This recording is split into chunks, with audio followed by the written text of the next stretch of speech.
அருணகிரிநாதர் திருப்பரங்குன்றத்திலிருந்து திருச்செந்தூருக்கு பயணம் செய்கிறார்.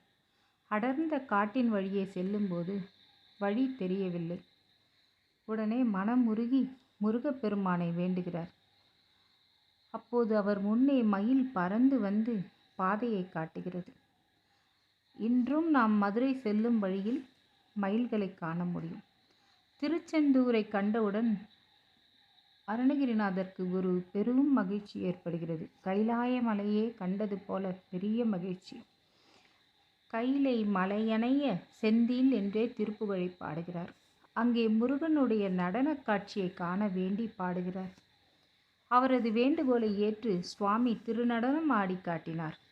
இன்றும் 7ஆம் திருவிழா அன்று சிவப்பு சாத்தி ஆறுமுக பெருமான் எழுந்தருளும்போது சப்பரத்தின் பின்புறத்தை நோக்கினால் முருகப்பெருமான் நடராசர் கோலத்திலே காட்சி தருவதை காணலாம்.